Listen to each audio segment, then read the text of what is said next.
Hello everyone, I'm Enrique and this is Writing and Rhetoric. I have prepared this short video as a way to give you a walk through the course. Probably you have already read the syllabus.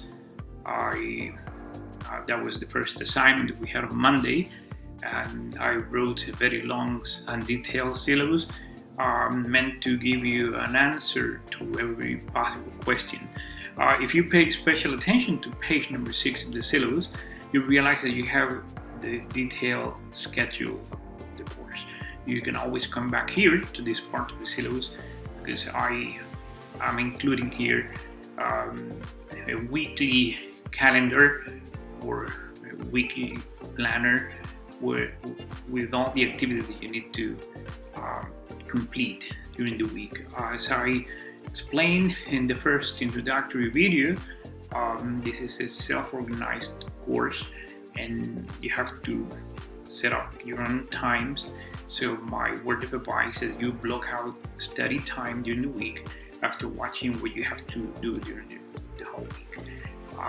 A second word of advice is that you shouldn't procrastinate, because procrastination is the lurking enemy in my class.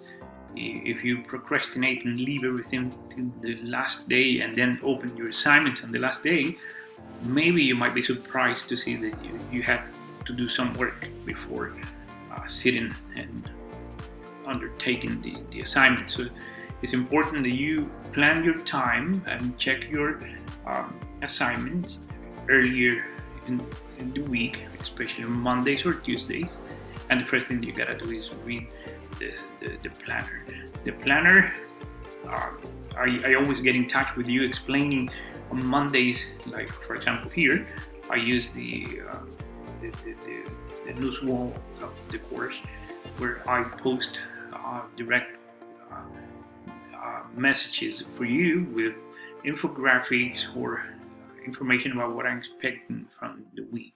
So it's important that you understand my directions, and this is the main channel of communication. I usually duplicate the messages I post on the news wall. I number the items using Arabic numbers, and then you have to follow the sequence. If you see that you want to go back to an older news piece, all you gotta do is display all the news items, and then you have one after the other in sequence.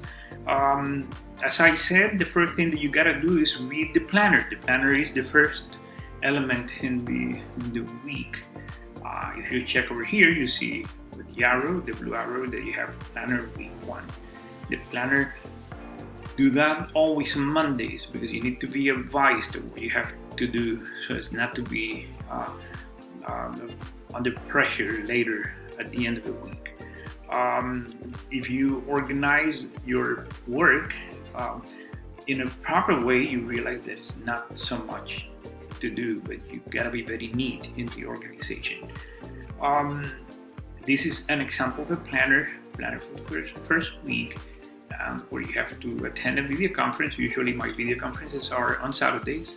I do not evaluate video conferences because it's an online course and not everyone can find the time for the video conference fitting to their own schedule. So I don't evaluate video conferences, but I do always record the video conferences and then post the link to the recording. So if you have an issue attending, if you have a conflicting schedule, you can always watch the recording and then send me questions via email. I can always set up a private appointment if you request one. As I said, with 24 hours in advance, and then we can have a private session. It would be like an office time for you. So you gotta keep that in mind. It's important. So check the first week, the planner, to see an example, and I'm using the first week as a model for the whole course.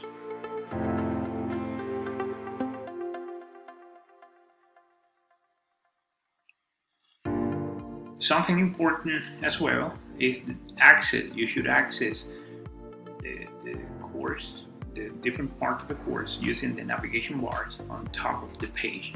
You see Página de Inicios, Syllabus and Contents, activities, resources, communication, evaluation. So always access through these navigation bars. You see that once you click on the navigation bars, it drops down a menu, and then you have all the, especially here in actividades, I left it in Spanish because probably most of you have your D2L in Spanish.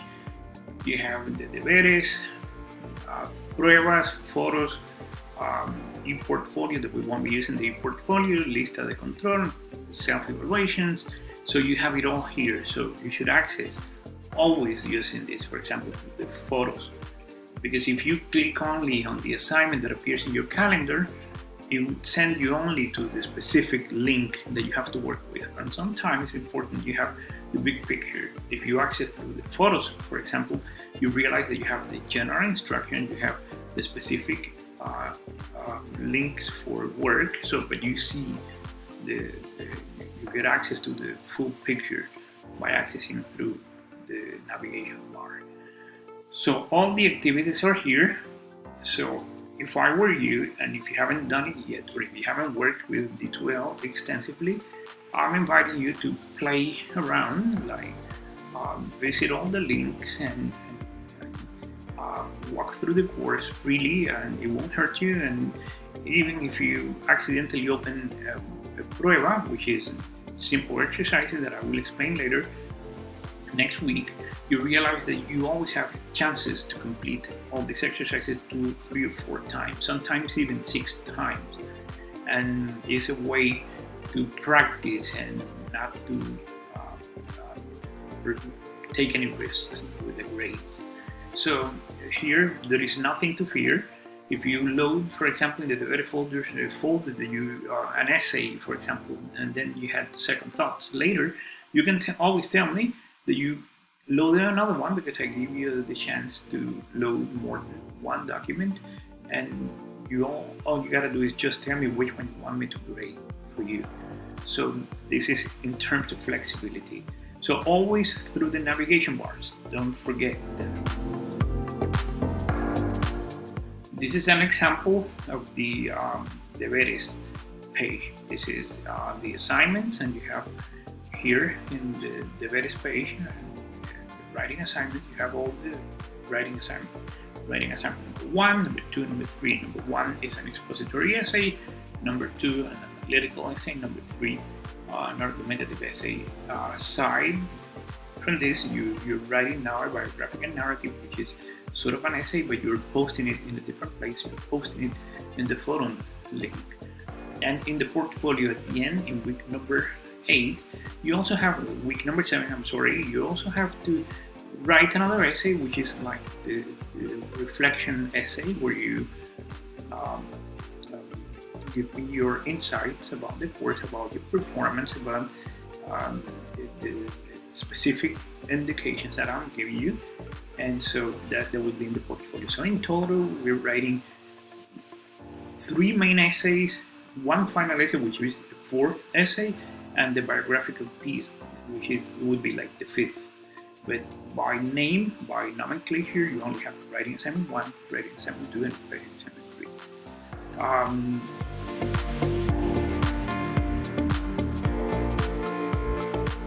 As I mentioned before, you have quizzes. We have in total will be around 12 quizzes and 2 partial tests. The partial tests are the only ones that you don't have a chance to recover. It is only one try. One will be next week, on Sunday next week, after we study MLA, and the last one will be in week number 5, when we write the analytical essay that you have to write an introduction. Aside from that, you have all these exercises that have the name of the quiz. For example, quiz 1, quiz 2, quiz 3, but they are not real quizzes. They are exercises, simple exercises with true or false answers, or multiple choice answers in some cases, and you have as many as, let's say, 5, 6 attempts. I'm using this page from a previous course. That doesn't mean that those are the dates that you have to comply with in your course. But this is an older screen capture that I have used in this presentation. But this is the idea. You have the quizzes, you have availability, you have multiple attempts, and then the system would choose the best option, the best answer. And so you have great chances to have the highest grade. Finally, we have the group work. The group work, you after you make all your presentations, I'm going to be arranging groups for some group work that we have to do all along the semester. We have 2 group activities, and it will be assigned to a specific group. I will do that using our criterion of proficiency, so I'm going to try to balance out the groups. The peer review is something that you have to keep in mind. Now that you're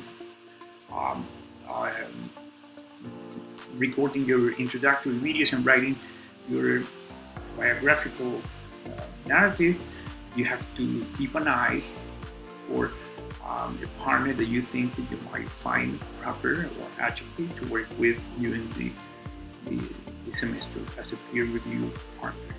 If once you have chosen the person to work with, you have to notify me, and then that's going to be your buddy or your partner over the module, and then you're going to be exchanging essays for revision, addition, peer support. I will explain that more in detail in the video conference.